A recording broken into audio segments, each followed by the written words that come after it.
आज मी ज्या महान व्यक्तींच्या वरती बोलेन त्यांना बोलल्यामुळे त्यांच्या प्रेमींना थोडंसं लागेल, थोडंसं खटकेल, पण हे सत्य आहे.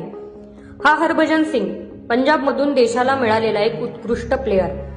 याने ज्या वेळेला पंजाबवरती संकट आलं ना, तेव्हा हा प्रत्येक गावात जाऊन तिथल्या शेतकऱ्यांना आधार देण्याचं काम करत होता. दुसरीकडे हा आपला सर्वांचा लाडका रोहित शर्मा, महाराष्ट्राचा मुंबईचा राजा म्हणून ओळखला जातो. हा आत्ता महाराष्ट्रातल्या शेतकऱ्यांना गरज आहे. मुंबईचा राजा कुठे आहे? परत सूर्यकुमार यादव त्याच्याही पलीकडे जाऊन म्हणते की भारताला ज्याने असा एक रत्न दिला, तो रत्न होता आपल्या महाराष्ट्राचा, त्याचं नाव आहे सचिन तेंडुलकर. मला सांगा, ज्यावेळेला शेतकरी अडचणीत आला त्यावेळेला सचिन तेंडुलकर कुठे होता? हिमांशी खुराना ही पंजाबमधील एक छोटीशी लहान कलाकार आहे. हिच्याकडे फारशी कामं नसतात, पण ज्या वेळेला पंजाबचे शेतकरी संकटात होते त्यावेळेला ही मुलगी स्वतःच्या खिशात जेवढे पैसे आहेत ना, ते घेऊन शेतकऱ्यांच्या बांधावरती पोहोचली होती त्यांना मदत करायला. मला सांगा, मराठी इंडस्ट्री आज कुठे आहे? नाना पाटेकर, मकरंद नासपुरे यांनी ठेका घेतलाय का महाराष्ट्राचा? ज्या महाराष्ट्राच्या मायबाप सरकारने या लोकांना मोठं बनवलं, हेच दुर्दैव आहे की या लोकांना आता सामान्य माणसांची आठवण राहिलेली नाही.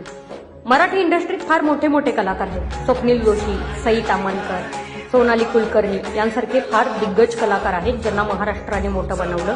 आज हे कलाकार कुठे आहेत जेव्हा अन्नदात्याला यांची मदत पाहिजे होती? जेव्हा जेव्हा तुम्ही कलाकार म्हणून या क्षेत्रात उतरला तेव्हा तेव्हा महाराष्ट्राच्या मायबाप जनतेने तुम्हाला डोक्यावर घेतलं. स्वप्नील जोशी असू देत, मकरंद नासपुरे असू देत, नाना पाटेकर असू देत, सयाजी शिंदे असू देत, अनेक कलाकार महाराष्ट्राने मोठे केले. जेव्हा जेव्हा यांच्या अभिनयाला कोणी दाद देत नाही असं वाटत होते तेव्हा खंबीर वादळासारखा महाराष्ट्र यांच्या पाठीशी उभा होता. आणि आत्ता हे लोक कुठे आहेत? हे जर बोललं तर खटकेल. अहो, सामान्य भाजीवाला खिशातला 1 लाख रुपये आणून मदत म्हणून इथल्या पूरग्रस्तांच्यासाठी पुढे ठेवतो. आणि हे कलाकार ज्यांना महाराष्ट्राने मोठं केलंय, हे मोठे मोठे क्रिकेटपटू ज्यांच्याकडे आज पैसा भरमसाठ आहे, अहो राजकारण्यांच्या तोंडावरती लाता मारल्यात तरी मला काय वाटणार नाही. अरे, महाराष्ट्रावरती इतकं मोठं संकट आलं, या संकटामध्ये सुद्धा हे लोक जर साथ देत नसतील तर काय कामाचे? इथलेच राजकारणी नवरात्रीच्या निमित्ताने कोटी रुपये खर्च करून गरबा दांडियाचा कार्यक्रम ठेवतात. त्या नवनीत राणासारख्या महिला जाऊन त्या गरबा दांडियाच्या कार्यक्रमात नाचतात. यांना महाराष्ट्रातल्या शेतकऱ्याला मदत करू वाटत नाही? एवढं मोठं दुर्दैवाने आपण या लोकांना मोठे करतोय. काय गरज आहे? उद्या एखादा मराठी चित्रपट नाही पाहिला तरी काही हरकत नाही. हे लोक त्यांचे चित्रपट मोठे झाले म्हणून तुम्हाला बघायला येणार नाही, तुम्हाला पोसायला येणार नाही. अजूनही वेळ गेलेली नाही. शेतकऱ्याकडे लक्ष द्या. उद्या हा शेतकरी झोपला ना तर प्रत्येकाला उपाशी पोटी आयुष्यात एकदाच झोपावं लागेल.